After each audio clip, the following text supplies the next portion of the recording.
ಪ್ರಿಯರಾದ ದೇವರ ಮಕ್ಕಳಿರ, ನಾನು ಹೇಳುವಂಥ ಅಂಶದ ಹೆಸರು ನಾವು ಹೇಗೆ ಇದ್ದರೆ ದೇವರು ಮೆಚ್ಚುತ್ತಾನೆ ಎನ್ನುವಂಥದ್ದು ಮಾತನಾಡ್ತಾ ಇದ್ದೀನಿ. ನಾವು ಹೇಗೆ ಇದ್ದರೆ ದೇವರು ಮೆಚ್ಚುತ್ತಾನೆ.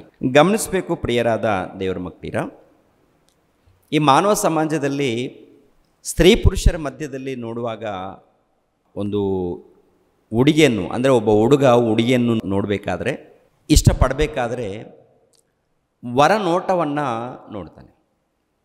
ವರನೋಟವನ್ನು, ಎರಡನೇದಾಗಿ ಅವರ ಒಂದು ಜೀವಿತವನ್ನು ಈ ರೀತಿ ನೋಡಿ ಇಷ್ಟಪಡುವಂಥದ್ದು ಈ ಸಮಾಜದಲ್ಲಿ ಇಬ್ಬರ ಮಧ್ಯದಲ್ಲಿ, ಸ್ತ್ರೀಯರ ಮಧ್ಯದಲ್ಲಾಗಿರ್ಬೋದು, ಪುರುಷರ ಮಧ್ಯದಲ್ಲಿ ಆಗಿರ್ಬೋದು, ಹುಡುಗಿಯರು ಹುಡುಗರು ಇವು ನೋಡುವಂಥದ್ದು, ನೋಡಿ ಇಷ್ಟಪಡುವಂಥದ್ದು ಏನಪ್ಪ ಅಂತ ನೋಡುವಾಗ ವರನೋಟ. ಎರಡನೇದಾಗಿ ಈ ಸಮಾಜದಲ್ಲಿ ಇನ್ನೊಂದು ರೀತಿಯಲ್ಲಿ ನೋಡುವಾಗ ಇನ್ನು ಕೆಲವರು ಯಾವುದಕ್ಕೆ ಇಷ್ಟಪಡ್ತಾರೆ, ವಸ್ತ್ರಗಳಿಗೋಸ್ಕರ ವಸ್ತ್ರಗಳನ್ನು, ಇಂತಿಂಥ ವಸ್ತ್ರಗಳಂದರೆ ಬಹಳ ಇಷ್ಟ, ಇಂತಿಂಥ ಆಹಾರ ಪದಾರ್ಥಗಳಂದರೆ ಬಹಳ ಇಷ್ಟ, ಇಲ್ಲಾಂದರೆ ಇಂಥವರಂದರೆ ನಮಗೆ ಇಷ್ಟ ಅಂಥೇಳಿ ಅವರವರ ಇಷ್ಟಗಳನ್ನು ಅಲ್ಲಿ ಪರಿಚಯ ಮಾಡ್ತಾ ಇರ್ತಾರೆ. ಇಂಥವ್ರು ಇಷ್ಟ ಆಗಿದ್ದಾರೆ, ಇಲ್ಲಾಂದರೆ ಇಂಥದ್ದು ಇಷ್ಟ ಅಂತಂದರೆ ಆ ಮನಸ್ಸಿಗೆ ಅವ್ರಿಗೆ ಒಪ್ಪುವಂಥದ್ದೇನು ಇರುತ್ತೆ. ಅವ್ರಿಗೆ ಇಷ್ಟ ಆಗಿದೆ ಅಂದರೆ ಅವ್ರಿಗೆ ಒಪ್ಪುವಂಥದ್ದೇನು, ಏನೋ ಒಟ್ಟಿನಲ್ಲಿ ತಿನ್ನುವಂಥ ಆಹಾರ ಪದಾರ್ಥ ಆಗಿರ್ಬೋದು, ವಸ್ತ್ರಗಳಾಗಿರ್ಬೋದು, ಇಲ್ಲಾಂದರೆ ಹಣದ ವಿಷಯದಲ್ಲಾಗಿರ್ಬೋದು. ಈ ರೀತಿ ನಮ್ಮ ಮಧ್ಯದಲ್ಲಿ, ಸಮಾಜದಲ್ಲಿ ನಮ್ಮ ಮಧ್ಯದಲ್ಲಿ ನಡೆಯುವಂಥದ್ದು ನಮ್ಮ ಇಷ್ಟದ ಪ್ರಕಾರ.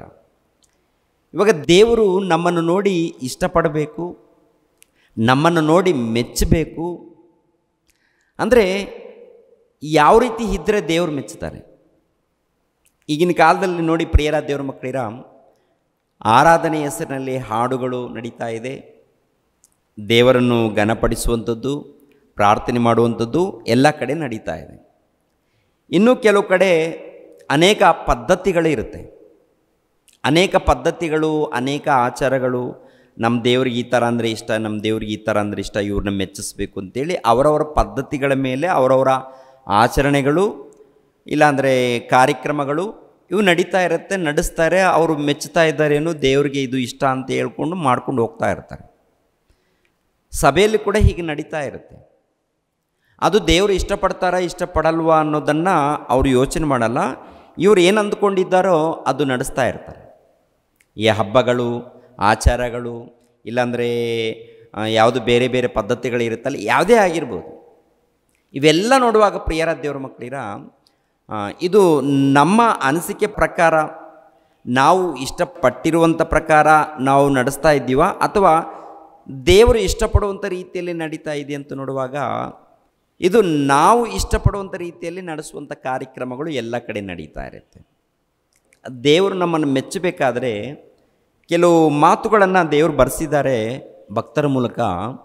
ನೋಡೋಣ ಒಂದು ಸಾರಿ ಇಬ್ರಿಯರಿಗೆ ಬರೆದ ಪತ್ರಿಕೆ 11ನೇ ಅಧ್ಯಾಯ, ಇಬ್ರಿಯರಿಗೆ ಬರೆದ ಪತ್ರಿಕೆ 11ನೇ ಅಧ್ಯಾಯ 6ನೇ ವಚನವನ್ನು ಒಂದು ಸಾರಿ ಓದಿ ಪ್ರಿಯರೇ. ಆದರೆ ನಂಬಿಕೆ ಇಲ್ಲದೆ ದೇವರನ್ನು ಮೆಚ್ಚಿಸುವುದು ಅಸಾಧ್ಯ. ದೇವರ ಬಳಿಗೆ ಬರುವವನು ದೇವರು ಇದ್ದಾನೆ ಮತ್ತು ತನ್ನನ್ನು ಹುಡುಕುವವರಿಗೆ ಪ್ರತಿಫಲವನ್ನು ಕೊಡುತ್ತಾನೆ ಎಂದು ನಂಬುವುದು ಅವಶ್ಯ. ಅಂದರೆ ದೇವರನ್ನು ಮೆಚ್ಚಿಸಬೇಕಾದ್ರೆ ಪ್ರಿಯರಾದ ದೇವರ ಮಕ್ಕಳಿಗೆ ಇಲ್ಲೊಂದು ಮಾತು ಹೇಳಿದ್ದಾರೆ, ಆದರೆ ನಂಬಿಕೆ ಇಲ್ಲದೆ ದೇವರನ್ನು ಮೆಚ್ಚಿಸುವುದು ಅಸಾಧ್ಯ. ದೇವರ ಬಳಿಗೆ ಬರುವವನು ದೇವರು ಇದ್ದಾನೆ ಮತ್ತು ತನ್ನನ್ನು ಹುಡುಕುವವರಿಗೆ ಪ್ರತಿಫಲವನ್ನು ಕೊಡುತ್ತಾನೆ ಎಂದು ನಂಬುವುದು ಅವಶ್ಯವೆಂದು ಹೇಳ್ತಾರೆ. ದೇವರು ನಮ್ಮನ್ನು ನೋಡಿ ಮೆಚ್ಚಬೇಕಾದ್ರೆ ಇಲ್ಲಿ ಒಂದು ವಿಷಯವನ್ನು ಹೇಳಿರುವಂಥದ್ದು, ಏನದು? ನಂಬಿಕೆ ಇರಬೇಕು ಅಂತ ಹೇಳ್ತಾರೆ.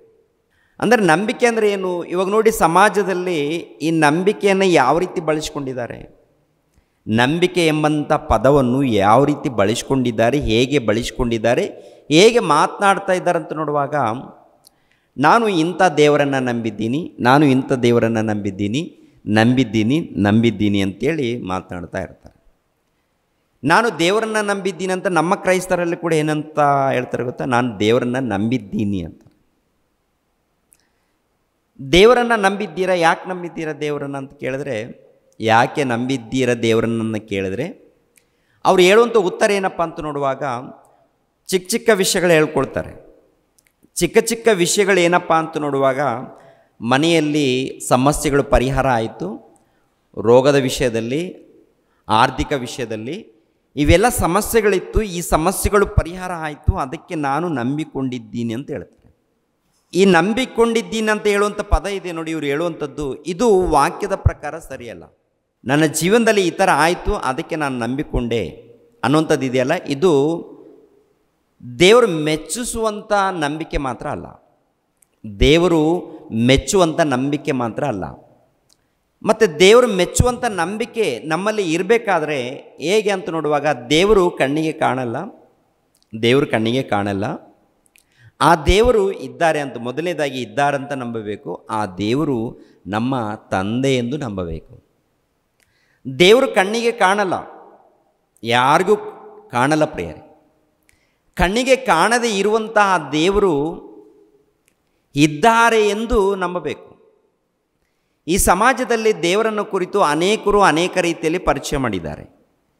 ಈ ಸಮಾಜದಲ್ಲಿ ಮೊನ್ನೆ ಕೂಡ ಒಬ್ಬರು ಒಂದು ರೀತಿಯಲ್ಲಿ ಪರಿಚಯ ಮಾಡಿದ್ದಾರೆ. ಏನು ಪರಿಚಯ ಮಾಡಿದ್ದಾರೆ ಅಂತ ನೋಡುವಾಗ, ದೇವರನ್ನು ಕುರಿತು ದೇವರಿಗಿಂತ ದೊಡ್ಡವರು ಯಾರಾದರೂ ಇದ್ದಾರಾ ಅಂತ, ದೇವರಿಗಿಂತ ದೊಡ್ಡವರು ಯಾರಿದ್ದಾರೆ ಅಂತಾಗ ಆ ಮನುಷ್ಯನ ಏನು ಪರಿಚಯ ಮಾಡಿದಾನಂತ ನೋಡುವಾಗ, ದೇವರಿಗಿಂತ ದೊಡ್ಡವರು ನಮ್ಮ ಮನಸ್ಸೇ ಅಂತ ಹೇಳಿದ್ದಾನೆ.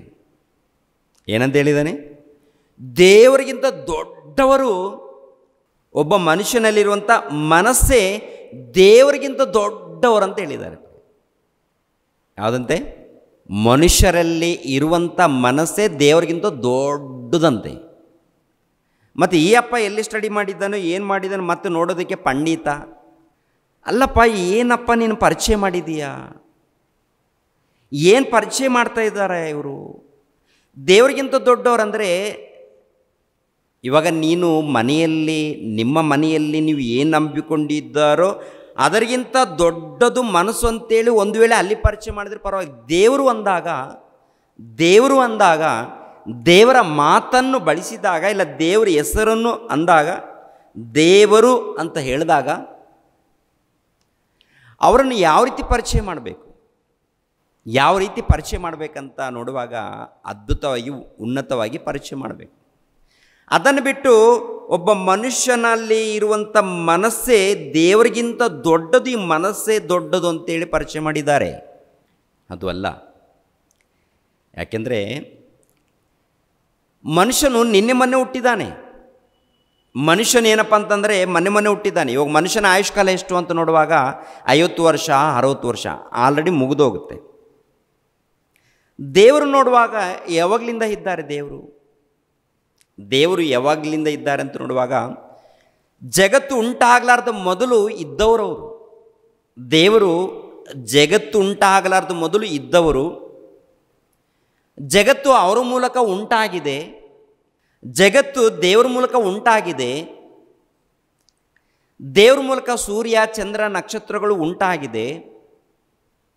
ಉಂಟಾಗಿರುವಾಗ ಆ ದೇವರೇ ಉನ್ನತರಾಗಿ ಶ್ರೇಷ್ಠರಾಗಿ ಮಹಾಶಕ್ತರಾಗಿ ಇರುವಾಗ ಆತನನ್ನು ಅರ್ಥ ಮಾಡಿಕೊಂಡು ಈ ಸಮಾಜದಲ್ಲಿ ಉನ್ನತವಾಗಿ ದೇವರನ್ನು ಕುರಿತು ಪರಿಚಯ ಮಾಡಬೇಕು. ಆದರೆ ಹೇಗೆ ಪರಿಚಯ ಮಾಡಿದ್ದಾನೆಂದರೆ, ಈ ಅಪ್ಪ ದೇವರಿಗಿಂತ ದೊಡ್ಡದು ಯಾರು, ದೇವರಿಗಿಂತ ದೊಡ್ಡವರು ಯಾರು, ದೇವರಿಗಿಂತ ದೊಡ್ಡವರು ಯಾರು ಅಂದಾಗ ನಾನು ಏನಿದೆ ನೋಡೋಣ ಅಂತಂದರೆ, ದೇವರಿಗಿಂತ ದೊಡ್ಡವರು ಯಾರು ಗೊತ್ತಾ? ಮನುಷ್ಯನ ಮನಸ್ಸೇ ದೊಡ್ಡದು ಅಂತ ಹೇಳಿದ. ಅಪ್ಪ ಏನು ಹೇಳಿದೆಯಪ್ಪ ನೀನು, ಎಲ್ಲಿದ್ದೀಯಪ್ಪ ನೀನು, ಎಲ್ಲಪ್ಪ ಇದ್ದೀಯ ನೀನು? ಆ ಪರಮಾತ್ಮನನ್ನು ಕುರಿತು, ಆ ಸೃಷ್ಟಿಕರ್ತನನ್ನು ಕುರಿತು ಈ ಚಿಕ್ಕದೊಂದು ಅಂದರೆ ಮನಸ್ಸು, ದೇವರೇ ಮನಸ್ಸು ಕೊಟ್ಟಿರುವಾಗ, ದೇವರೇ ಹೃದಯವನ್ನು ಕೊಟ್ಟಿರುವಾಗ, ದೇವರೇ ಬದುಕು ಕೊಟ್ಟಿರುವಾಗ, ದೇವರೇ ಅಂಗಾಲು ಮೊದಲುಗೊಂಡು ತಲೆಯಲ್ಲಿರುವಂಥ ಕೂದಲವರೆಗೆ ಉಂಟು ಮಾಡಿರುವಾಗ ಆ ದೇವರನ್ನು ಏನು ಹೋಲಿಸ್ತೀಯ? ಏನು ಮಾತಾಡ್ತೀಯ? ಏನು ಮಾತಾಡಿದ್ದಾರೆ ಇವರು? ಸರಿಯಾದ ರೀತಿಯಲ್ಲಿ ಅವರು ಮಾತನಾಡಿಲ್ಲ, ಸರಿಯಾದ ರೀತಿಯಲ್ಲಿ ಹೇಳಿಲ್ಲ. ಉನ್ನತವಾಗಿ ಪರಿಚಯ ಮಾಡಬೇಕು ದೇವರನ್ನು. ಆ ದೇವರು ಜಗತ್ತನ್ನು ಉಂಟು ಮಾಡಿದ್ದಾರೆ. ಆ ದೇವರು ಮನುಷ್ಯರನ್ನು ಕೂಡ ಉಂಟು ಮಾಡಿದ್ದಾರೆ. ಉಂಟು ಮಾಡಿರುವಂತಹ ಆ ದೇವರು ಮನಸ್ಸನ್ನು ಕೂಡ ಕೊಟ್ಟಿದ್ದಾರೆ. ಮನಸ್ಸು, ಹೃದಯವನ್ನು ಕೂಡ ದೇವರೇ ಕೊಟ್ಟದ್ದು. ಎರಡನೇದಾಗಿ ಆ ದೇವರೇ ಹೃದಯವನ್ನು ಪರಿಶೋಧನೆ ಮಾಡ್ತಾ ಇದ್ದಾನಂತೆ, ಮನಸ್ಸನ್ನು ಪರಿಶೋಧನೆ ಮಾಡ್ತಾನಂತೆ. ಮನುಷ್ಯರ ಮನಸ್ಸನ್ನು ಪರಿಶೋಧನೆ ಮಾಡೋರು ಆ ಸೃಷ್ಟಿಕರ್ತನಾದ ಪರಮಾತ್ಮನು, ಸರ್ವೇಶ್ವರನು. ಆತನು ಇದ್ದಾನೆ. ಆತನಿಗೆ ಜನನ ಮರಣ ಇಲ್ಲ. ಆತನಿಗೇನಿಲ್ಲ? ಜನನ ಮರಣ ಇಲ್ಲ. ಆತನು ಇದ್ದಾತನು, ಆತನು ಇರುವಾತನು. ಆತನ ಬಗ್ಗೆ ಆಲೋಚನೆ ಮಾಡುವಾಗ ಒಂದು ಮಾತು ನೋಡೋಣ. ಯೆರೆಮೀಯನ ಗ್ರಂಥ 17ನೇ ಅಧ್ಯಾಯ, ಪ್ರಿಯರ ದೇವ್ರ ಮಕ್ಕಳಿರ 9ನೇ ವಚನವನ್ನು ನೋಡಿ. 9ನೇ ವಚನವನ್ನು, ಯೆರೆಮೀಯನ ಗ್ರಂಥ, ಹೃದಯವು ಎಲ್ಲದಕ್ಕಿಂತ ವಂಚಕ, ಗುಣವಾಗದ ರೋಗಕ್ಕೆ ಒಳಗಾಗಿದೆ. ಅದನ್ನು ಯಾರು ತಿಳಿದಾರು? ಪರಮಾತ್ಮನಾದ ನಾನು ಪ್ರತಿಯೊಬ್ಬನಿಗೆ ಕರ್ಮಫಲವನ್ನು ಅವನವನ ನಡತೆಗೆ ತಕ್ಕ ಹಾಗೆ ಕೊಡಬೇಕೆಂದು ಮನಸ್ಸನ್ನು ಅಂದರೆ ಹೃದಯವನ್ನು ಪರೀಕ್ಷಿಸುವವನು, ಅಂತ್ಯರಿಂದ್ರಿಯವನ್ನು ಶೋಧಿಸುವವನಾಗಿದ್ದೇನೆ. ಅಂದರೆ ಸರ್ವ ಸೃಷ್ಟಿಕರ್ತನಾಗಿರುವಂಥ ಸರ್ವೇಶ್ವರನಾದ, ಸರ್ವಶಕ್ತನಾದ, ಪರಮಾತ್ಮನಾದ ಆತನು ಏನನ್ನು ನೋಡ್ತಾ ಇದ್ದಾನಂತ ನೋಡುವಾಗ ಹೃದಯವನ್ನು ಅಂದರೆ ಮನಸ್ಸನ್ನು, ದೇವರು ಮನಸ್ಸನ್ನು ನೋಡ್ತಾ ಇದ್ದಾನಂತೆ. ಇವರೇನಂತ ಪರಿಚಯ ಮಾಡಿದ್ದಾರಂತ ನೋಡುವಾಗ ಮನಸ್ಸು ಆ ಪರಮಾತ್ಮನಿಗಿಂತ ಅಂದರೆ ದೇವರಿಗಿಂತ ದೊಡ್ಡದು ಅಂತೇಳಿ ಇವರಂದಿದ್ದಾರೆ. ಮನಸ್ಸನ್ನು ಕೊಟ್ಟಂಥ ಪರಮಾತ್ಮನ ಹೇಳುವಂಥ ಮಾತೇನಂತ ನೋಡುವಾಗ ನಿನ್ನ ಕ್ರಿಯೆಗಳ ಮೂಲಕ ನಿನಗೆ ಪ್ರತಿಫಲವನ್ನು ಕೊಡಬೇಕು ಅಂತ ಹೇಳಿ ನಿಮ್ಮ ಹೃದಯಗಳನ್ನು ಅಂದರೆ ನಿಮ್ಮ ಮನಸ್ಸುಗಳನ್ನು ನಾನು ಪರಿಶೋಧನೆ ಮಾಡ್ತಾ ಇದ್ದೀನಿ ಅಂತ ಹೇಳ್ತಾರೆ. ಪರಿಶೋಧನೆ. ದೇವ್ರ ಬಗ್ಗೆ ಗೊತ್ತಿಲ್ಲ ಅಂದರೆ ನಾವು ಸೈಲೆಂಟ್ ಆಗಬೇಕು. ಗೊತ್ತಿಲ್ಲದೆ ಮಾತಾಡಬಾರ್ದು. ಯಾವುದು ಗೊತ್ತಿದೆಯೋ ಅದನ್ನು ಮಾತಾಡಬೇಕು. ಗೊತ್ತಿಲ್ಲದ ವಿಷಯಗಳನ್ನು ಮಾತನಾಡಿ ಸಿಗಾಕ್ಕೊಳ್ಬಾರ್ದು. ದೇವರು ಮಹಾಶಕ್ತನು ಅಂದರೆ ಈ ಟೋಟಲಿ ಪಂಚಭೂತಗಳನ್ನು ನಡೆಸುವಂಥ ಶಕ್ತನು, ಮಹಾಶಕ್ತನು ಆತನು ಕಣ್ಣಿಗೆ ಕಾಣಲ್ಲ. ಯೇಸು ಪ್ರಭು ಕೂಡ ಹೇಳ್ತಾರೆ ಆ ದೇವರ ಬಗ್ಗೆ, ದೇವರು ಆತ್ಮ ಸ್ವರೂಪನು ಎಂದು. ದೇವರು ಆತ್ಮ ಸ್ವರೂಪನೆಂದು, ದೇವರು ಮಹಾಶಕ್ತನೆಂದು, ದೇವರು ಇದ್ದಾತನೆಂದು, ಆತನು ಇದ್ದಾನೆ ಎಂದು ಕ್ರಿಸ್ತ ಪೂರ್ವದಲ್ಲಿ ಯಾರ್ಯಾರು ನಂಬಿದ್ದಾರೆ ಅಂತ ನೋಡುವಾಗ ಅನೇಕ ಮಂದಿ ಭಕ್ತರು ನಂಬಿ ಹಿಂಬಾಲಿಸಿದ್ದಾರೆ. ಅನೇಕರು ಈ ಪ್ರಪಂಚ ದೇಶದಲ್ಲಿ ದೊಡ್ಡ ದೊಡ್ಡ ಹೆಸರನ್ನು ಪಡ್ಕೊಂಡಿರುವಂಥ ಮಹಾನೀಯರಿದ್ದಾರೆ. ಆ ಮಹಾನೀಯರಲ್ಲಿ ಅನೇಕರು ದೇವರನ್ನ ನಂಬಿ ಹಿಂಬಾಲಿಸಿದ್ದಾರೆ. ದೇವರು ಇದ್ದಾರೆ ಎಂದು ಅವ್ರು ಏನಂದ್ಕೊಂಡಿದ್ದಾರೆ ಅಂದರೆ, ನಮ್ಮ ಹೃದಯಗಳನ್ನು ಪರಿಶೋಧನೆ ಮಾಡೋರು, ನಮಗೆ ಜನ್ಮವನ್ನು ಕೊಟ್ಟವರು, ನಮಗೆ ಜೀವಿತವನ್ನು ಕೊಟ್ಟವರು ಆ ತಂದೆಯಾದ ಪರಮಾತ್ಮನೆಂದು ನಂಬಿ ಬದುಕಿದ್ದಾರೆ. ಮತ್ತು ಈತನ ಹೇಳುವಂಥದ್ದು ಏನಪ್ಪ ಅಂತ ನೋಡುವಾಗ, ಇಲ್ಲ, ದೇವ್ರಿಗಿಂತ ದೊಡ್ಡವರು ಮನುಷ್ಯನ ಮನಸ್ಸು ಅಂತ ಈ ಅಪ್ಪ ಹೇಳಿದ್ದಾನೆ. ಆತನ ಹೆಸರು ಯಾರು ಗೊತ್ತಾ? ಯಾರವರು? ಹುಲಿಕಲ್ ನಟರಾಜ್ರವರು. ಯಾರವರು? ಹುಲಿಕಲ್ ನಟರಾಜ್ರವರಬ್ಬ. ಅಬ್ಬಾ, ಅಲ್ಲೆಲ್ಲ ಹೋಗ್ತಾರೆ. ಕೊನೆಯದಾಗಿ ಕ್ರೈಸ್ತರ ಬಗ್ಗೆ ಕೂಡ ಇಲ್ಲಿ ತಪ್ಪು ನಡೀತಾ, ಪರವಾಗಿಲ್ಲ, ಕೆಲವು ಕಡೆ ಹೇಳಿದ್ದಾರೆ. ಕೆಲವು ಕಡೆ ನೋಡಿ ಅಲ್ಲಲ್ಲಿ ವಿಡಿಯೋಗಳನ್ನು ತೋರಿಸಿ ಇಲ್ಲಿ ತಪ್ಪು ನಡೀತಾ ಇದೆ, ಇಂಥ ಕಡೆ ತಪ್ಪು ನಡೀತಾ ಇದೆ ಅಂತೇಳಿ ಅಲ್ಲಲ್ಲಿ ತೋರಿಸಿದ್ದಾರೆ. ಓಕೆ, ಅದು ಪರವಾಗಿಲ್ಲ. ತಂದೆಯಾದ ಪರಮಾತ್ಮನ ಬಗ್ಗೆ, ಸೃಷ್ಟಿಕರ್ತನ ಬಗ್ಗೆ ಮಾತನಾಡುವಾಗ, ಅಣ್ಣ ಏನಣ್ಣ ಪರಿಚಯ ಮಾಡಿದ್ದೀರಾ? ಆತನಿದ್ದಾನಣ್ಣ. ಆತನು ಸರ್ವಶಕ್ತನು, ಆತನು ಸರ್ವೇಶ್ವರನು, ಆತನ ಬಗ್ಗೆ ಮಾತನಾಡಬೇಕಾದ್ರೆ ಅರ್ಥ ಮಾಡಿಕೊಂಡು ಮಾತನಾಡಬೇಕು. ಅರ್ಥ ಮಾಡಿಕೊಂಡವರು ಮಹಾನೀಯರಿದ್ದಾರೆ. ದಾವೀದನಿದ್ದಾನೆ. ಆತನು ಕೂಡ ಏನು ಮಾತನಾಡಿದಾನಂತ ನೋಡುವಾಗ, ತಂದೆ ಪರಮಾತ್ಮನೇ, ನನ್ನನ್ನು ನೀವು ಉಂಟು ಮಾಡಿದ್ದೀರಾ, ನನಗೆ ಜೀವಿತ ಕಾಲವನ್ನು ಕೊಟ್ಟಿದ್ದೀರಾ, ತಾಯಿ ಗರ್ಭದಲ್ಲಿ ಇರುವಾಗಲೇ ನನ್ನನ್ನು ನೋಡಿ, ನಾನು ಪಿಂಡವಾಗಿರುವಾಗಲೇ ನನ್ನನ್ನು ನೋಡಿ ಈ ರೂಪವನ್ನು ಅದ್ಭುತವಾಗಿ ನಿರ್ಮಾಣ ಮಾಡಿದ್ದೀರಿ ದೇವರಂತೇಳಿ ಆ ತಂದೆಯಾದ ಸರ್ವೇಶ್ವರನನ್ನು, ಪರಮಾತ್ಮನನ್ನು ಆತನು ಕೊಂಡಾಡಿದ್ದಾನೆ. ಸುಮಾರು 40 ವರ್ಷಗಳ ಕಾಲ ಪರಿಪಾಲನೆ ಮಾಡಿರುವಂಥ ಒಬ್ಬ ಒಡೆಯನು, ಆತ್ಮಜ್ಞಾನಿ, ದೈವಜ್ಞಾನಿ, ಒಳ್ಳೆ ರೀತಿಯಲ್ಲಿ ಇದ್ದಂಥ ಒಬ್ಬ ಒಡೆಯನ್ನು ದೇವ್ರ ಬಗ್ಗೆ ಹೇಳಿರುವಂಥ ಮಾತೇನಂತ ನೋಡುವಾಗ, ದೇವರೇ ನನ್ನನ್ನು ನೀವು ಉಂಟು ಮಾಡಿದ್ದೀರಿ. ಯಾವಾಗ ಉಂಟು ಮಾಡಿದ್ದೀರಿ ಗೊತ್ತಾ ದೇವರೇ? ನಾನು ತಾಯಿಯ ಗರ್ಭದಲ್ಲಿ ಇರುವಾಗಲೇ ನನ್ನನ್ನು ಉಂಟು ಮಾಡಿದ್ದೀರಿ ತಂದೆ. ನೀವು ನನಗೆ ತಂದೆ ದೇವರೇ, ನೀವು ನನ್ನನ್ನು ಎತ್ತಿದ್ದೀರಾ. ಅಂಗಾಲು ಮೊದಲುಗೊಂಡು ತಲೆಯಲ್ಲಿರುವಂಥ ಕೂದಲವರೆಗೆ ನೀವೇ ಉಂಟು ಮಾಡಿದ್ದೀರಿ. ನನಗೆ ಹೃದಯವನ್ನು ಕೂಡ ನೀವೇ ಕೊಟ್ಟಿದ್ದೀರಾ ದೇವರೇ. ನೀವು ದೊಡ್ಡವರು. ಎಷ್ಟು ದೊಡ್ಡವರು ಅಂತ ನೋಡುವಾಗ, ಆಕಾಶ ಮಹಾ ಆಕಾಶ ಸಹಿತ ಇಡಿಸಲಾರದ ದೊಡ್ಡ ದೇವರಂತ ಅವರು ಪರಿಚಯ ಮಾಡಿದ್ದಾರೆ. ಅವರು ದೊಡ್ಡ ದೇವರಂತ ಅವರು ಪರಿಚಯ. ಇವರು ಇಲ್ಲ ಅವೆಲ್ಲ ತಪ್ಪು. ಅದೇನು, ಮನುಷ್ಯನ ಮನಸ್ಸೇ ದೊಡ್ಡದು, ದೇವರಿಗಿಂತ ದೊಡ್ಡದು. ಮನಸ್ಸು ಏನಿದೆ, ಮನಸ್ಸಿನಲ್ಲಿ ಕ್ರೂರತ್ವ, ಕಾಮಕತ್ವ, ಅನೇಕ ವಿಗ್ರಹಾರಾಧನೆ ತುಂಬಿರುವಂಥ ಈ ಮನಸ್ಸು ದೊಡ್ಡದಾ? ಈ ಮನಸ್ಸು ದೊಡ್ಡದಾ? ಆತನು ಸೃಷ್ಟಿಕರ್ತನು, ಆತನು ಇದ್ದಾತನು, ಇರುವಾತನು, ಸರ್ವೇಶ್ವರನು, ಪರಮಾತ್ಮನು ಅಂತ ತಂದೆಯಾದ ದೇವರನ್ನು ಕುರಿತು ನಾವು ಅರ್ಥ ಮಾಡ್ಕೋಬೇಕು, ತಿಳ್ಕೊಳ್ಬೇಕು. ತಿಳ್ಕೊಂಡಂಥ ಭಕ್ತರು ಏನು ಮಾಡಿದಾರಂತ ನೋಡುವಾಗ ಅರ್ಥ ಮಾಡಿಕೊಂಡಿದ್ದಾರೆ, ಜಗತ್ತನ್ನು ಕುರಿತು ಪರಿಚಯ ಮಾಡಿದ್ದಾರೆ, ಅದ್ಭುತ ರೀತಿಯಲ್ಲಿ ಅವರು ಮಾತನಾಡಿದ್ದಾರೆ. ನಮ್ಮ ಜೀವಿತವನ್ನು ಮಾತ್ರವಲ್ಲ, ದೇಹವನ್ನು ಮಾತ್ರವಲ್ಲ ಏನ್ರಿ, ನಮ್ಮನ್ನು ಯಾವ ರೀತಿ ನೋಡ್ತಾ ಇದ್ದಾನೆ ದೇವರು ಎನ್ನುವಂಥ ವಿಷಯವನ್ನು ಕೂಡ ದಾವೀದ ಮಹಾರಾಜನು ಹೇಳುವಂಥ ಮಾತನ್ನು ಒಂದು ಸಾರಿ ಗಮನಿಸ್ರಿ. ಕೀರ್ತನೆ ಗ್ರಂಥ 139ನೇ ಅಧ್ಯಾಯ, ಕೀರ್ತನೆ ಗ್ರಂಥ 139ನೇ ಅಧ್ಯಾಯ 1ನೇ ವಚನ. ಯೆಹೋವನೇ ಅಂದರೆ ಪರಮಾತ್ಮನೇ, ನೀನು ನನ್ನನ್ನು ಪರೀಕ್ಷಿಸಿ ತಿಳಿದುಕೊಂಡಿದ್ದಿ. ನಾನು ಕೂತುಕೊಳ್ಳುವುದು ಹೇಳುವುದು ನಿನಗೆ ಗೊತ್ತದೆ. ದೂರದಿಂದಲೇ ನನ್ನ ಆಲೋಚನೆಗಳನ್ನು ಬಲ್ಲವನಾಗಿರುತ್ತಿ. ದೂರ ಅಂದರೆ ತಂದೆಯಾದ ದೇವರು, ಪ್ರಿಯರ ದೇವ್ರ ಮಕ್ಕಳಿಗೆ ಇದ್ದಾರೆ, ಎಲ್ಲ ಕಡೆ ಇದ್ದಾರೆ. ಎಲ್ಲ ಕಡೆ ಇದ್ದಂಥ ಆತನು ಯಾವುದನ್ನು ಪರೀಕ್ಷಿಸ್ತಾ ಇದ್ದಾನೆ, ಯಾವುದನ್ನು ಅಂತ ನೋಡುವಾಗ, ನೀನು ಕೂತ್ಕೊಳ್ಳುವಂಥದ್ದು, ನೀನು ಹೇಳುವಂಥದ್ದು, ನೀನು ಮಲಗುವಂಥದ್ದು, ಕೊನೆಯದಾಗಿ ನಿನ್ನ ಆಲೋಚನೆಗಳಂದರೆ ನಿನ್ನ ಮನಸ್ಸಿನಲ್ಲಿ ಏನೇನು ಯೋಚನೆ ಮಾಡ್ತಾ ಇದ್ದೀಯೋ ಅದನ್ನು ಕೂಡ ಆ ಸೃಷ್ಟಿಕರ್ತನಾದ, ಆ ಸರ್ವೇಶ್ವರನಾದ ಆ ದೇವರು ಪರಿಶೋಧನೆ ಮಾಡ್ತಾ ಇದ್ದಾನಂತೆ. ಆ ದೇವರು ಪರಿಶೋಧನೆ, ಸೃಷ್ಟಿಕರ್ತನಾಗಿರುವಂಥ ಆ ದೇವರು ಯಾವುದನ್ನು ಪರಿಶೋಧನೆ ಮಾಡ್ತಾ ಇದ್ದಾನಂತ ನೋಡುವಾಗ, ನಿನ್ನ ಮನಸ್ಸನ್ನು, ನಿನ್ನ ಹೃದಯವನ್ನು. ಯಾಕೆ ಹೃದಯವನ್ನು ಪರಿಶೋಧನೆ ಮಾಡ್ತಾ ಇದ್ದಾನೆ? ಈ ಹೃದಯದಲ್ಲಿ ಮನುಷ್ಯನು ಏನೇನು ಯೋಚನೆ ಮಾಡ್ತಾ ಇದ್ದಾನೆ ಎಂದು.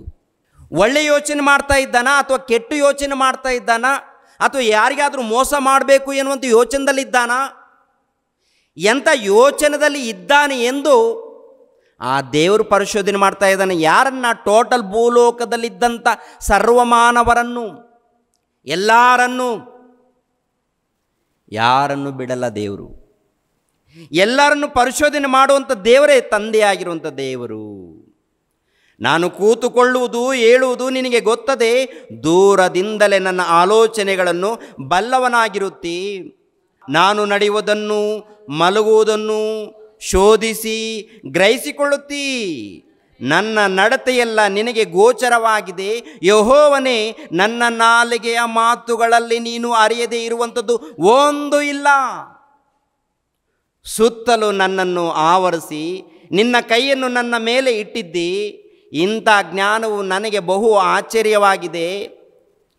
ಅದು ಉನ್ನತವಾದದ್ದು ನನಗೆ ನಿಲುಕುವುದಿಲ್ಲ.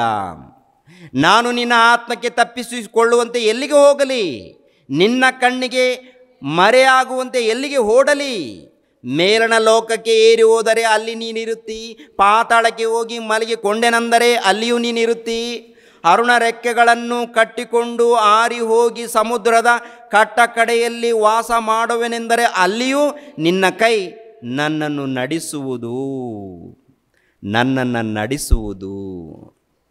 ಅಂದರೆ ಒಬ್ಬ ಒಡೆಯನು 40 ವರ್ಷ ಪರಿಪಾಲನೆ ಮಾಡಿರುವಂಥ ಶ್ರೇಷ್ಠ ಒಡೆಯನು, ಯುದ್ಧ ಶೂರನು, ಆತನು ದೇವರನ್ನ ಅರ್ಥ ಮಾಡಿಕೊಂಡು ಆ ತಂದೆಯಾದ ದೇವರನ್ನು ಉನ್ನತವಾಗಿ ಪರಿಚಯ ಮಾಡಿದ್ದಾನೆ. ಇವರು ಯಾವ ರೀತಿ ಪರಿಚಯ ಮಾಡಿದ್ದಾರೆ ಒಂದು ಸರಿ ನೋಡಿ. ಅದೇ ಪ್ರಕಾರ ಕ್ರಿಸ್ತ ಪೂರ್ವದಲ್ಲಿ ನೋಡುವಾಗ ದೇವರನ್ನ ನಂಬಿದ್ದಾರಂತೆ. ಯಾರು ನಂಬಿದ್ದಾರೆ? ಆನೋಕನು ದೇವರನ್ನ ನಂಬಿ ಏನ್ರಿ ದೇವರು ಮೆಚ್ಚುವಂಥ ರೀತಿಯಲ್ಲಿ ಆತನು ನಡ್ಕೊಂಡಿದ್ದಾನಂತೆ ಹಾನೋಕನು. ಇಬ್ರಿಯರಿಗೆ ಬರೆದ ಪತ್ರಿಕೆ 11ನೇ ಅಧ್ಯಾಯ 6ನೇ ವಚನವನ್ನು ನೋಡಿ. 5ನೇ ವಚನ. ಇಬ್ರಿಯರಿಗೆ ಬರೆದ ಪತ್ರಿಕೆ 11ನೇ ಅಧ್ಯಾಯ 5ನೇ ವಚನ. ಅನೋಕನು ಮರಣವನ್ನು ಅನುಭವಿಸದೆ ಒಯ್ಯಲ್ಪಟ್ಟದ್ದು ನಂಬಿಕೆಯಿಂದಲೇ. ಅವನನ್ನು ದೇವರು ತೆಗೆದುಕೊಂಡು ಹೋದುದರಿಂದ ಅವನು ಯಾರಿಗೂ ಸಿಕ್ಕಲಿಲ್ಲ. ಅವನು ಒಯ್ಯಲ್ಪಡುವುದಕ್ಕಿಂತ ಮೊದಲು ದೇವರಿಗೆ ಮೆಚ್ಚುಗೆಯಾದವನಾಗಿದ್ದಾನೆಂದು ಸಾಕ್ಷಿ ಉಂಟು. ದೇವರಿಗೆ ಮೆಚ್ಚುಗೆಯಾದವನಾಗಿದ್ದಾನೆಂದು ಸಾಕ್ಷಿ ಉಂಟು. ಆದರೆ ನಂಬಿಕೆ ಇಲ್ಲದೆ ದೇವರನ್ನು ಮೆಚ್ಚಿಸುವುದು ಅಸಾಧ್ಯ. ಅಂದರೆ ಪ್ರಿಯರಾದ ದೇವರ ಮಕ್ಕಳಿರ, ಕ್ರಿಸ್ತ ಪೂರ್ವದಲ್ಲಿ ಪ್ರಾರಂಭದಲ್ಲಿದ್ದಂಥ ಆದಿಮಾನವರ ಕಾಲದಲ್ಲಿ ದೇವರ ಬಗ್ಗೆ ಹೇಳೋರಿಲ್ಲ, ದೇವರ ಬಗ್ಗೆ ಮಾತನಾಡೋರಿಲ್ಲ. ಈ ಕಾಲದಲ್ಲಿ ಇದ್ದ ಹಾಗೆ ಸಭೆಗಳು ಕೂಟಗಳು ನಡೀತಾ ಇಲ್ಲ. ಅಲ್ಲಿ ಇಲ್ಲದ ದಿನಗಳಲ್ಲಿ ದೇವರನ್ನು ನಂಬಿಕೊಂಡು ಏನ್ರಿ ದೇವರು ಮೆಚ್ಚುವಂಥ ರೀತಿಯಲ್ಲಿ ಆ ಮನುಷ್ಯನು ಬದುಕಿದ್ದಾನೆ. ದೇವರ ಕಣ್ಣಿಗೆ ಕಾಣಲ್ಲ, ಆತನಿದ್ದಾನೆ. ದೇವರ ಶಕ್ತಿ ಸ್ವರೂಪನು. ಆತನು ನಮ್ಮನ್ನು ಹೆತ್ತಿದ್ದಾನೆ. ಆತನ ಮೂಲಕ ನಮಗೆ ಜೀವಿತ ಬಂದಿದೆ. ಆತನ ಮೂಲಕ ಲೋಕ, ಆತನ ಮೂಲಕ ಜಗತ್ತು ಅಂತೇಳಿ ಅವರೆಲ್ಲರೂ ಕೂಡ ನಂಬಿಕೊಂಡಿರುವುದರಿಂದ, ಅಂದರೆ ದೇವರು ಇದ್ದಾರೆಂದು ನಂಬಿಕೊಂಡಿರುವುದರಿಂದ ಆ ನಂಬಿಕೆ ಕೂಡ ಶ್ರೇಷ್ಠವಾದಂಥ ನಂಬಿಕೆ. ಅಂಥ ನಂಬಿಕೆ ಇರುವುದರಿಂದ ಅವರನ್ನು ದೇವರು ಮೆಚ್ಚಿದ್ದಾರೆ ಪ್ರಿಯರೇ. ಅದೇ ಪ್ರಕಾರ ನೋಹಾನನನ್ನು, ಅದೇ ಪ್ರಕಾರ ಅಬ್ರಹಾಮನ ವಿಷಯದಲ್ಲಿ ನೋಡುವಾಗ ಒಂದು ಕಾಲದಲ್ಲಿ ವಿಗ್ರಹಾರಾಧಿಕನು. ಒಂದು ಕಾಲದಲ್ಲಿ ಎಲ್ಲಿದ್ದಾನೆ, ಯಾವ ಕೆಲಸದಲ್ಲಿ, ಯಾವ ಆರಾಧನೆಯಲ್ಲಿದ್ದಾನಂತ ನೋಡುವಾಗ ವಿಗ್ರಹಾರಾಧಿಕನು. ಹುಟ್ಟಿನಂದಿನಿಂದ ತಂದೆ ತಾಯಿಗಳು ದೇವರನ್ನು ತಿಳ್ಕೊಂಡವರು ಅಲ್ಲ. ಹುಟ್ಟಿದಂದಿನಿಂದಲೂ ಕೂಡ ಅಬ್ರಹಾಮನ ತಂದೆ ತಾಯಿಗಳು ದೇವರನ್ನು ತಿಳ್ಕೊಂಡವರಲ್ಲ, ಅವರು ವಿಗ್ರಹಾರಾಧಿಕರು. ಯಾವ ಪ್ರಾಂತದಲ್ಲಿ ಇದ್ದವರು ಅಂತ ನೋಡುವಾಗ ಅದೇ ಮೆಸೊಪೊಟೇಮಿಯಾ, ಈ ಒಂದು ಪ್ರಾಂತದಲ್ಲಿ ಇದ್ದಂಥ ಜನರು. ಅವರು ಅಂಥ ಜನರ ಮಧ್ಯದಲ್ಲಿ ಪ್ರಿಯರಾದ ದೇವರ ಮಕ್ಕಳಿರ ಅಬ್ರಹಾಮನನ್ನು ದೇವರು ಕರೆದಾಗ ಒಂದೇ ಒಂದು ಮಾತಿಗೆ ವಿಧೇನಾಗಿ ಏನ್ರಿ ನಂಬಿ ಹೊರಡುತ್ತಾನೆ ಪ್ರಿಯ. ಒಂದು ಸಾರಿ ಯೆಹೋಶುವನ ಗ್ರಂಥ 24ನೇ ಅಧ್ಯಾಯವನ್ನು ನೋಡೋಣ. ಯೆಹೋಶುವನ ಗ್ರಂಥ 24ನೇ ಅಧ್ಯಾಯ 2ನೇ ವಚನವನ್ನು ನೋಡಿ. ಯೆಹೋಶುವನು ಅವರೆಲ್ಲರಿಗೆ, ನಿಮ್ಮ ದೇವರಾದ ಯೆಹೋವನು ಹೇಳುವುದೇನೆಂದರೆ, ಅಬ್ರಹಾಂ, ನಾಹೋರ್ ಎಂಬುವರ ತಂದೆಯಾದ ತೆರಹ ಮೊದಲಾದ ನಿಮ್ಮ ಮೂಲ ಪುರುಷರು ಪೂರ್ವದಲ್ಲಿ ಯೂಫ್ರಟಿಸ್ ಹೊಳೆಯ ಆಚೆಯಲ್ಲಿದ್ದು ಅನ್ಯ ದೇವತೆಗಳನ್ನು ಪೂಜಿಸುತ್ತಿದ್ದರು. ಯಾರ್ಯಾರು? ಅಬ್ರಹಾಮನಾಗಿರ್ಬೋದು, ಅಬ್ರಹಾಮನ ತಂದೆ ತಾಯಿಗಳಾಗಿರ್ಬೋದು, ಅಬ್ರಹಾಮನ ತಾತ ಮುತ್ತಾತರಾಗಿರ್ಬೋದು. ಯಾರನ್ನು ಪೂಜಿಸ್ತಾ ಇದ್ರು ಅಂತ ನೋಡುವಾಗ ಅನ್ಯ ದೇವತೆಗಳನ್ನು ಪೂಜಿಸ್ತಾ ಇದ್ರು. ನಿಮ್ರೋದನು ಇದ್ದಾನಲ್ಲ, ಕ್ರಿಸ್ತ ಪೂರ್ವದಲ್ಲಿ ನಿಮ್ರೋದನು ಭೂಲೋಕದಲ್ಲಿ ಅಂದರೆ ಮೊದಲನೇ ಅರಸನಾಗಿರ್ತಾನೆ. ಆ ಮೊದಲನೇ ಅರಸನಾಗಿರುವಂಥ ಆ ನಿಮ್ರೋದನು ಏನ್ರಿ ಒಂದು ಉನ್ನತವಾಗಿ, ಅಂದರೆ ತಾನು ದೇವರೊಂದು ಹೇಳಿಕೊಂಡು, ತನ್ನ ಹೆಂಡತಿ ಕೂಡ ದೇವರೊಂದು ಹೇಳಿಕೊಂಡು ಆ ರೀತಿ ಜನರ ಮಧ್ಯದಲ್ಲಿ ಪರಿಚಯ ಮಾಡಿಕೊಂಡಿರ್ತಾರೆ. ಪರಿಚಯ ಮಾಡಿಕೊಂಡ ನಂತರ ಅವರ ಒಂದು ವಿಗ್ರಹವನ್ನು ಮಾಡಿಕೊಂಡು ಆನಂತರ ಅನೇಕ ದೇವತೆಗಳಂದರೆ ಉಂಟು ಮಾಡಿರುವಂಥ ಸೃಷ್ಟಿಕರ್ತನಾದಂಥ ಸರ್ವೇಶ್ವರನ ಬಿಟ್ಟು ಈ ಪ್ರಕೃತಿಯಲ್ಲಿ ಇರುವಂಥ ಗಿಡಗಳನ್ನು, ಮರಗಳನ್ನು, ಆನಂತರ ಗಾಳಿಯನ್ನು, ಆನಂತರ ಸೂರ್ಯನನ್ನು, ಚಂದ್ರನನ್ನು, ಭೂಮಿಯನ್ನು ಇವು ದೇವರುಗಳಂತೇಳಿ ಪೂಜೆ ಮಾಡ್ತಾ ಇದ್ದರಂತೆ ಆಗಿನ ಕಾಲದಲ್ಲಿ. ಅದೇ ಪ್ರಕಾರ ಅಬ್ರಹಾಮನು ಕೂಡ. ಆದರೆ ಅಬ್ರಹಾಮನಲ್ಲಿ ದೇವರ ಆಲೋಚನೆ ಇದೆ. ಇವೆಲ್ಲ ಉಂಟು ಮಾಡಿರುವಂಥ ದೇವರಿದ್ದಾರಲ್ಲ ನೋಡೋಣ ಅಂದರೆ ಸೂರ್ಯನನ್ನು, ಚಂದ್ರನನ್ನು, ಆನಂತರ ಈ ಜಗತ್ತನ್ನು ಉಂಟು ಮಾಡಿರುವಂಥ ದೇವರಿದ್ದಾರೆ. ಆ ದೇವರು ಯಾರು ಎನ್ನುವಂಥದ್ದು ಬೇಕು ಅಂತ ಆಲೋಚನೆ. ಏನ್ರಿ, ಸ್ವರ ಬಂದ ತಕ್ಷಣ ಒಂದೇ ಒಂದು ಮಾತಿನಲ್ಲಿ, ಅಬ್ರಹಾಮನೇ ನಿನ್ನ ಬಂಧು ಬಳಗವನ್ನು, ನಿನ್ನ ಊರನ್ನು ಎಲ್ಲ ಬಿಟ್ಟು ಹೊರಟು ಹೋಗು ಅಂತ, ನಾನು ತೋರಿಸುವಂಥ ದೇಶಕ್ಕೆ ಅಂದಾಗ ಒಂದೇ ಒಂದು ಮಾತಿಗೆ ಒಳಪಟ್ಟು ವಿಧೇಯನಾಗಿ ದೇವರ ಸ್ವರ ಅಂತ ಹೇಳಿ, ದೇವರ ಮೂಲಕ ಬಂದಿರುವಂಥ ಕರೆ ಅಂತ ಹೇಳಿ ಹೊರಡ್ತಾನೆ. ಪ್ರಿಯರ ದೇವರು, ಎಲ್ಲಿಗೆ ಹೋಗಬೇಕು, ಯಾವ ಪ್ರಾಂತಕ್ಕೆ ಹೋಗಬೇಕು ಅಂತ ತಿಳಿಯದೆ ಹೊರಟೋಗ್ತಾನೆ. ಒಂದು ಸರಿ ನೋಡಿ ಆತನ ನಂಬಿಕೆ. ಈಗಿನ ಕಾಲದಲ್ಲಿ ದೇವರನ್ನ ತಿಳ್ಕೊಳ್ರಿ, ದೇವರನ್ನ ಅರ್ಥ ಮಾಡ್ಕೊಳ್ರಿ ಅಂತ ಬೋಧಕರು ಹೇಳ್ತಾರೆ. ಆ ಬೋಧಕರು ಹೇಳಿದ ಮೇಲೆ ವಚನಗಳನ್ನು ತೋರಿಸ್ತಾರೆ, ವಾಕ್ಯಗಳನ್ನು ತೋರಿಸ್ತಾರೆ. ನೋಡಿ, ಈ ಕಾಲದಲ್ಲಿ ಈ ಥರ ಬರೆಯಲ್ಪಟ್ಟಿದೆ, ಇವಾಗ ಈ ಕಡೆ ಬರೆಯಲ್ಪಟ್ಟಿದೆ, ಇದು ಮೋಶೆ ಮೂಲಕ ಬರೆಯಲ್ಪಟ್ಟಿತು, ಇದು ದಾವೀದನ ಮೂಲಕ ಹೇಳಲ್ಪಟ್ಟಿದೆ, ಇದು ಯೆಶಾಯನ ಮೂಲಕ ಹೇಳಲ್ಪಟ್ಟಿದೆ, ದೇವರ ಬಗ್ಗೆ ಬರೆಯಲ್ಪಟ್ಟಿದ್ದಾರೆ. ನೋಡಿ, ಬೈಬಲ್ ಗ್ರಂಥ ಇಷ್ಟೊಂದು ಅದ್ಭುತವಾಗಿ ಬರೆಯಲ್ಪಟ್ಟಿದೆ. ಇದು ಪ್ರಪಂಚದಲ್ಲಿ ನಂಬರ್ 1 ಗ್ರಂಥ, ಅದ್ಭುತವಾದಂಥ ಗ್ರಂಥ, ಶ್ರೇಷ್ಠವಾದಂಥ ಗ್ರಂಥ, ಮಹಾಜ್ಞಾನ ಇದೆ, ತಿಳ್ಕೊಳ್ರಿ, ಅರ್ಥ ಮಾಡ್ಕೊಳ್ರಿ, ದೇವ್ರಿಗೋಸ್ಕರ ಬದುಕ್ರಿ, ದೇವ್ರನ್ನ ನಂಬ್ರಿ ಅಂದರೆ ಈಗಿನ ಕಾಲದಲ್ಲಿ ನಂಬೋರು ಯಾರಿದ್ದಾರೆ? ನಂಬಿದರೆ ಏನು ಕೊಡ್ತೀರಪ್ಪ? ನಾವು ನಂಬ್ತೀವಿ, ನಂಬಿದರೆ ಏನು ಕೊಡ್ತೀವಿ? ನಿನ್ನಂಥ ನಂಬಿಕೆ ಉಳ್ಳವನು ದೇವ್ರಿಗೆ ಬೇಕಾ? ಲೋಕನೇ ಕೊಟ್ಟಿದ್ದಾನೆ ದೇವರಂತ ನಂಬಬೇಕು ನೀನು, ಜಗತ್ತನ್ನೇ ಕೊಟ್ಟಿದ್ದಾರೆ ದೇವರಂತ ನಂಬಬೇಕು ನೀವು. ಜಗತ್ತು ಮಾತ್ರವಲ್ಲ, ಈ ದೇಹವನ್ನು ಅವರು ಕೊಟ್ಟಿದ್ದಾರೆ, ಈ ದೇಹದಲ್ಲಿ ಆತ್ಮನು ಅವರು ಕೊಟ್ಟಿದ್ದಾರೆ, ಮಾತನಾಡುವಂಥ ಸ್ವರವನ್ನು ಅವರು ಕೊಟ್ಟಿದ್ದಾರೆ, ಜ್ಞಾನವನ್ನು ಅವರು ಕೊಟ್ಟಿದ್ದಾರೆ, ಮನಸ್ಸನ್ನು ಅವರೇ ಕೊಟ್ಟಿದ್ದಾರೆ ಅಂತ ಹೇಳಿ ನಂಬಿ ಆತನನ್ನು ತಿಳ್ಕೊಂಡು ಭಯಭಕ್ತಿಯಿಂದ ಬದುಕಬೇಕಪ್ಪ. ನಂಬಿದರೆ ಏನು ಕೊಡ್ತೀರಾ? ನಿನ್ನ ನಂಬಿಕೆ ಯಾರಿಗೆ ಬೇಕು? ದೇವರಂತಾನೆ, ನೀನು ಬೇಡ. ನಂಬಿದರೆ ಏನು ಕೊಡ್ತೀರಾ ಅನ್ನೋನು ಬಂದರೆ ನಿನ್ನ ಸೈಡ್ ಆಗ್ಬಂತಾನೆ. ಟೋಟಲ್ ಪ್ರಪಂಚದಲ್ಲಿ ಅವರೇ ಇದ್ದಾರೆ, ತುಂಬಿಕೊಂಡಿದ್ದಾರೆ. ನಾವು ಕೂಡ ಆ ರೀತಿ ಇದ್ದೀವಾ? ಆ ರೀತಿ ಇದ್ದರೆ ಸರಿ ಮಾಡ್ಕೋಬೇಕು. ದೇವರು ಕಣ್ಣಿಗೆ ಕಾಣಲ್ಲ, ಆ ದೇವರು ಇದ್ದಾರೆ, ಆ ದೇವರು ಇದ್ದಾರೆ, ಆ ದೇವರು ನಮ್ಮ ತಂದೆ, ಆ ದೇವರು ಜಗತ್ತನ್ನು ಉಂಟು ಮಾಡಿದ್ದಾರೆ, ಆತನು ಮಹಾಶಕ್ತನೇ ಎಂದು ನಂಬಿ ಬದುಕಬೇಕಾಗುತ್ತೆ. ಪ್ರಿಯರ ದೇವ್ರ ಮಕ್ಕಳು, ರೋಮಾಪುರದವರಿಗೆ ಬರೆದ ಪತ್ರಿಕೆ, ರೋಮಾಪುರದವರಿಗೆ ಬರೆದ ಪತ್ರಿಕೆ 14ನೇ ಅಧ್ಯಾಯ 15ನೇ ವಚನವನ್ನು ನೋಡಿ. ರೋಮಾಪುರದವರಿಗೆ ಬರೆದ ಪತ್ರಿಕೆ 14ನೇ ಅಧ್ಯಾಯ 15ನೇ ವಚನ.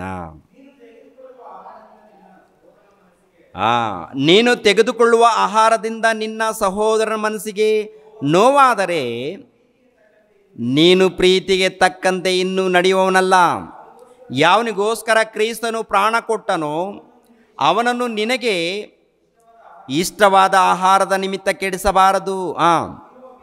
ನಿಮಗಿರುವ ಮೇಲು ದೂಷಣೆಗೆ ಆಸ್ಪದವಾಗಬಾರದು. ಯಾಕೆಂದರೆ ತಿನ್ನುವುದು ಕುಡಿಯುವುದು ದೇವರ ರಾಜ್ಯವಲ್ಲ, ನೀತಿಯು ಸಮಾಧಾನವೂ ಪವಿತ್ರಾತ್ಮದಿಂದ ಉಂಟಾಗುವ ಆನಂದವೂ ಆಗಿದೆ. ಈ ಪ್ರಕಾರವಾಗಿ ಕ್ರಿಸ್ತನ ಸೇವೆಯನ್ನು ಮಾಡುವವನು ದೇವರಿಗೆ ಮೆಚ್ಚುಗೆಯಾದವನಾಗಿಯೂ ಮನುಷ್ಯರಿಗೆ ಸಂಭಾವಿತನಾಗಿಯೂ ಇರುವನಷ್ಟೇ. ಅಂದರೆ ದೇವರಿಗೆ ಮೆಚ್ಚುಗೆಯಾದವನು ಏನು ಮಾಡ್ತಾನಂತ ನೋಡುವಾಗ ತಿನ್ನುವಂಥ ವಿಷಯದಲ್ಲಿ ಪದೇ ಪದೇ ಮಾತಾಡೋದಿಲ್ಲ. ತುಂಬ ಜನ ಏನು ಮಾಡ್ತಾರಂತ ನೋಡುವಾಗ ಕಾರ್ಯಕ್ರಮಗಳನ್ನು ಏರ್ಪಾಟ್ ಮಾಡಿದಾಗ ಎಷ್ಟೆಲ್ಲ ವಾಕ್ಯಗಳು ಹೇಳಿದಾಗ ಕೊನೆಯದಾಗಿ ಇವರು ಬುದ್ಧಿ ಎಲ್ಲಿ ತೋರಿಸ್ತಾರಂದರೆ ಈ ಊಟ ಮಾಡುವಂಥ ಪದಾರ್ಥದಲ್ಲಿ ತೋರಿಸುವಂಥದ್ದು.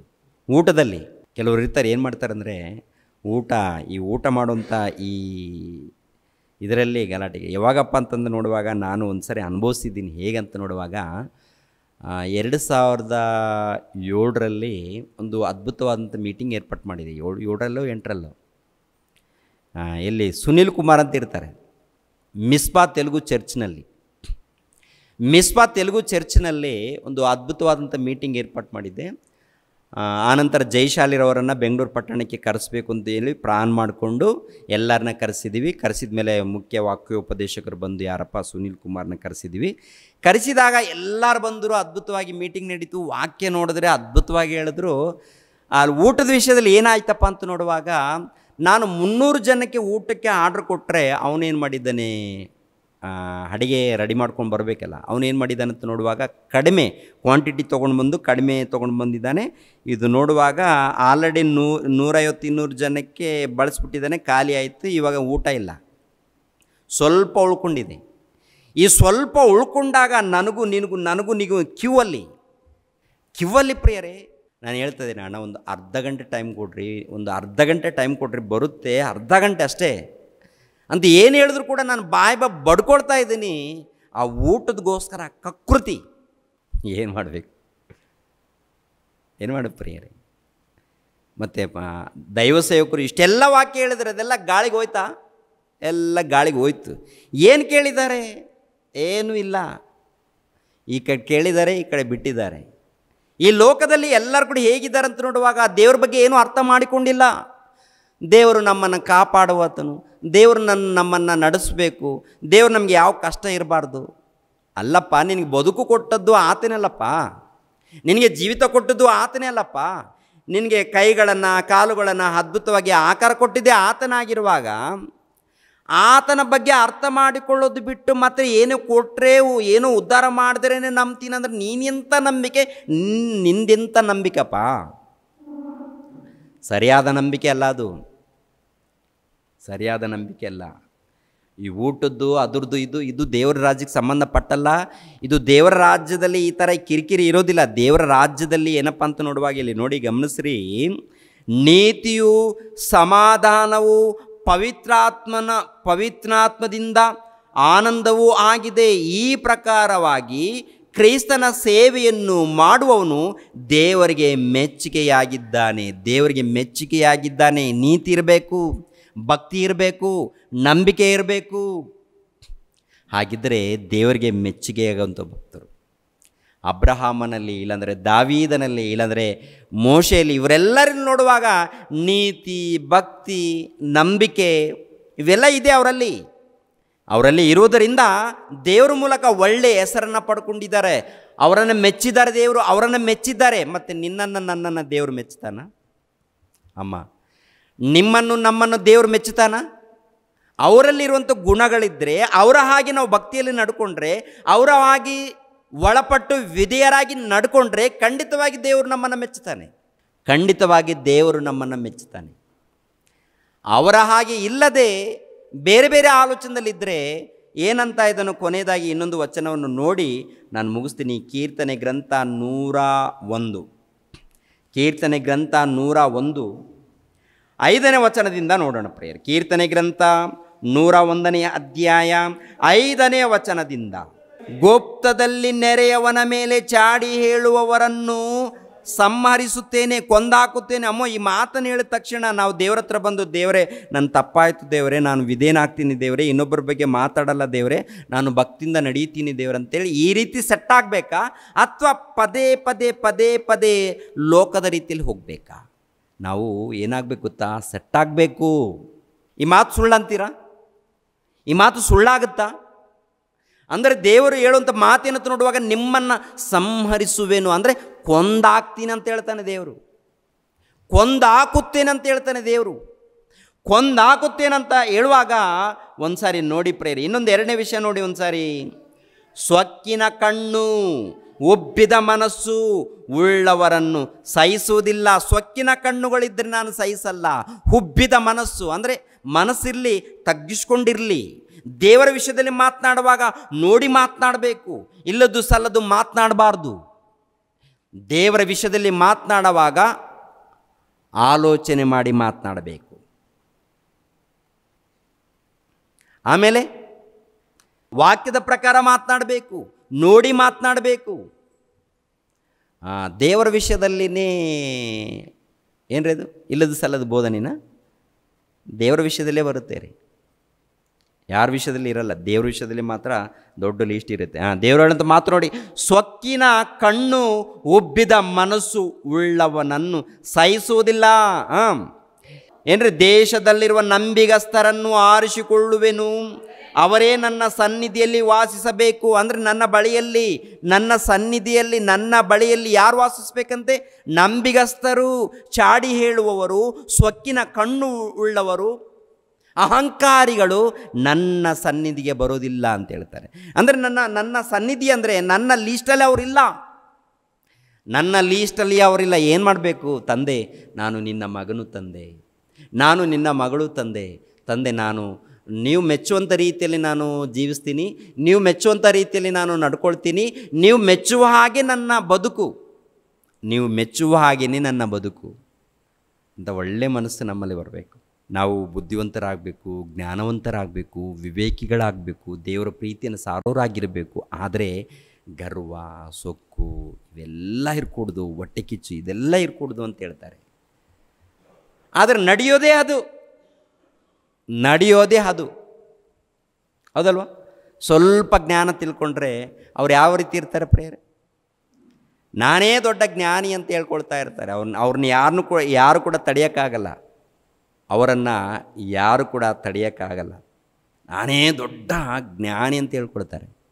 ಅಂದರೆ ಗರ್ವ ಪಡ್ತಾ ಇರ್ತಾರೆ. ಅಂದರೆ ಇವ್ರು ನೋಡುವಾಗ ಗರ್ವ ಎನ್ನುವಂಥದ್ದು, ಇಲ್ಲಾಂದರೆ ಸೊಕ್ಕು ಎನ್ನುವಂಥದ್ದು ಕಾಣ್ತಾ ಇರುತ್ತೆ. ಅಂಥದ್ದಿದ್ದರೆ ದೇವರು ಸಹಿಸೋದಿಲ್ಲ ಅಂತ ಹೇಳ್ತಾ ಇದ್ದೇನೆ. ಸಹೋದರ ಸಹೋದರಿ, ಇದೆಯಾ? ಕಳವಳ ಇದೆಯಾ? ಗೊಂದಲ ಇದೆಯಾ? ಇವೆಲ್ಲ ಇರಕೂಡದು ಅಂತ ಹೇಳ್ತಾರೆ. ಕೆಳಗಡೆ ಮಾತು ನೋಡಿ, ಹಾಗೆ ಸನ್ಮಾರ್ಗಿಯೇ ನನ್ನ ಸೇವೆಯಲ್ಲಿರಬೇಕು, ಮೋಸಗಾರನು ನನ್ನ ಮನೆಯಲ್ಲಿರಬಾರದು. ಮೋಸಗಾರನು ಅಂದರೆ ಸನ್ಮಾರ್ಗಿ, ಅಂದರೆ ಶ್ರೇಷ್ಠನು, ಭಕ್ತನು, ಯಥಾರ್ಥನಿರಬೇಕು ನನ್ನ ಬಳಿಯಲ್ಲಿ, ನಂಬಿಗಸ್ತರಿರಬೇಕು ನನ್ನ ಬಳಿಯಲ್ಲಿ.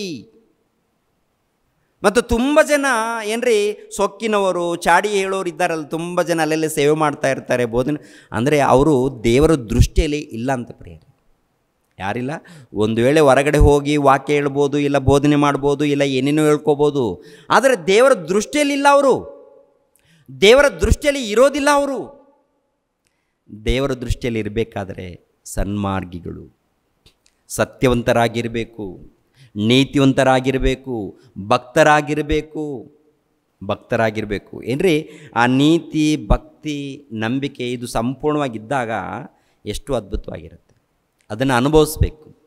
ಅದನ್ನು ಅನುಭವಿಸ್ಬೇಕಾದ್ರೆ ನೀವು ಸಿದ್ಧರಾಗಬೇಕಾದ್ರೆ ಧ್ಯಾನಿಸಬೇಕು. ದೇವರ ಧ್ಯಾನದಲ್ಲಿ, ದೇವರ ಒಂದು ಅನ್ಯೋನ್ಯತೆ ಸಹವಾಸದಲ್ಲಿ ಬರಬೇಕು. ಇನ್ನು ಕೆಳಗಡೆ ಮಾತನ್ನು ನೋಡಿ, ಸುಳ್ಳುಗಾರನು ನನ್ನ ಮುಂದೆ ನಿಲ್ಲಕೂಡದು, ಯೆಹೋವನ ಪಟ್ಟಣದಲ್ಲಿ ಕೆಡುಕರೇ ಉಳಿಯದಂತೆ ಪ್ರತಿದಿನವೂ ಬೆಳಗಿನಲ್ಲಿ ದೇಶದ ದುಷ್ಟರನ್ನು ಸಂಹರಿಸುತ್ತಾ ಬರುವೆನು. ಅಂದರೆ ದುಷ್ಟರು, ಕೆಡುಕರು, ಸುಳ್ಳುಗಾರರು ನನ್ನ ಮನೆಯಲ್ಲಿ ಇರಕೂಡದು. ಇವಾಗ ದೇವರ ಮನೆ ಯಾವುದು? ಸಭೆ, ಹೌದಲ್ವ? ದೇವರ ಮನೆ, ದೇವರ ಮಂದಿರ, ದೇವರ ಆಲಯ ಒಂದಿದೆಯಲ್ವ, ಆತ್ಮಿಕವಾದದ್ದು. ಅದರಲ್ಲಿ ಸೇರಬೇಕು, ದೇವರ ರಾಜ್ಯದಲ್ಲಿ ಸೇರಬೇಕು. ದೇವರ ಮನೆಯಲ್ಲಿ ಸೇರಬೇಕಂದ್ರೆ ದೀಕ್ಷಾ ಸ್ನಾನದ ಮೂಲಕ ನಡೆಯುತ್ತೆ. ಆ ನಂತರ ಅದನ್ನು ಕಾಪಾಡಿಕೊಳ್ಳಬೇಕು. ಸುಳ್ಳುಗಾರರು ಹೊರಗಡೆ ಇರ್ತಾರೆ, ಆತನ ಬಳಿಯಲ್ಲಿ ಸೇರಲ್ಲ. ಹೆಸರು ಇರ್ಬೋದು, ನಾನು ದೇವರ ಮಗನು ಎಂದು ಕ್ರೈಸ್ತನಿಂದ ಇರ್ಬೋದು, ಆದರೆ ದೇವರು ಸಹಿಸಿಕೊಳ್ಳಲ್ಲ. ಕೊನೆಯದಾಗಿ ಇನ್ನೊಂದು ಮಾತು, 16:3, ಕೀರ್ತನೆ ಗ್ರಂಥ 16:3, 16ನೇ ಅಧ್ಯಾಯ 3ನೇ ವಚನ. ಭೂಲೋಕದಲ್ಲಿರುವ ದೇವಜನರ ವಿಷಯದಲ್ಲಿ ಇವರೇ ಶ್ರೇಷ್ಠರು, ಇವರೇ ನನಗೆ ಇಷ್ಟರಾದವರು ಎಂತಲೂ ಹೇಳುವೆನು. ಇವರೇ ನನಗಿಷ್ಟರಾದವರು, ಇವರೇ ನನಗಿಷ್ಟ. ಭಕ್ತರು ಇಷ್ಟ, ನಂಬಿಗಸ್ತರು ಇಷ್ಟ, ನೀತಿವಂತರಿಷ್ಟ. ಚಾಡಿ ಹೇಳುವವರು, ಸೊಕ್ಕಿನವರು, ಅಹಂಕಾರಿಗಳು ಅಂದರೆ ದೇವರಿಗೆ ಅಸಹ್ಯ. ಅವರನ್ನು ಸಂಹಾರ ಮಾಡುವೆನು ಅಂತಾನೆ. ಯಾರನ್ನು ಇಷ್ಟಪಡ್ತಾರೆ ದೇವರು? ಅಮ್ಮ, ಯಾರನ್ನು ಇಷ್ಟಪಡ್ತಾರೆ? ನೀತಿವಂತರನ್ನು, ಭಕ್ತರನ್ನು, ಯಥಾರ್ಥರನ್ನು, ನಂಬಿಕೆ ಉಳ್ಳವರನ್ನು ನೋಡಿದಾಗ ದೇವರು ಇಷ್ಟಪಡ್ತಾರೆ.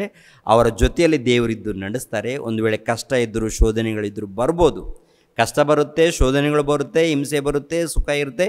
ಏನಿದ್ರೂ ಕೂಡ ಎಲ್ಲದರಲ್ಲಿ ದೇವರ ಧ್ಯಾನದಲ್ಲಿ ನೀವು ಹೋದರೆ ದೇವರ ಪ್ರೀತಿಯನ್ನು ಅನುಭವಿಸ್ತೀರಾ, ಅದನ್ನು ನೋಡ್ತೀರಾ, ಅದನ್ನು ಅನುಭವಿಸ್ತೀರಾ ಆತ್ಮಿಕದಲ್ಲಿ.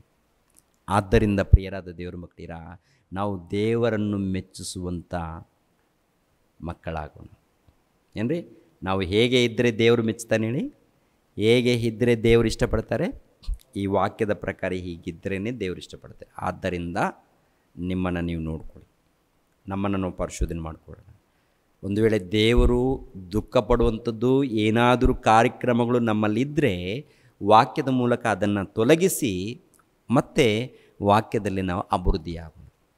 ದೇವರು ನಿಮ್ಮನ್ನು ನನ್ನನ್ನು ಆಶೀರ್ವದಿಸಲಿ. ರಕ್ಷಕನಾದ ಯೇಸು ಕ್ರಿಸ್ತರ ನಾಮದಲ್ಲಿ ಆತ್ಮೀಯರೆಲ್ಲರಿಗೂ ಹೃತ್ಪೂರ್ವಕ ವಂದನೆಗಳನ್ನು ತಿಳಿಸ್ತಾ ಇದ್ದೇನೆ. ದೇವರ ಸೇವೆ ನಿಮಿತ್ತವಾಗಿ ಪ್ರಾರ್ಥಿಸಿರಿ ಹಾಗೂ ದೇವರ ಸೇವೆಯಲ್ಲಿ ಭಾಗಿಗಳು ಆಗಿ. ಪ್ರತಿಯೊಬ್ಬನು ತನ್ನ ಹೃದಯದಲ್ಲಿ ನಿರ್ಣಯಿಸಿಕೊಂಡ ಪ್ರಕಾರ ಕೊಡಲಿ. ದುಃಖದಿಂದಾಗಲಿ ಬಲಾತ್ಕಾರದಿಂದಾಗಲಿ ಯಾರೂ ಕೊಡಬಾರದು. ಯಾಕೆಂದರೆ ಸಂತೋಷವಾಗಿ ಕೊಡುವವನ ಮೇಲೆ ದೇವರಿಗೆ ಪ್ರೀತಿಯುಂಟು. 2 ಕೊರಿಂಥದವರಿಗೆ ಬರೆದ ಪತ್ರಿಕೆ 9ನೇ ಅಧ್ಯಾಯ 7ನೇ ವಚನ.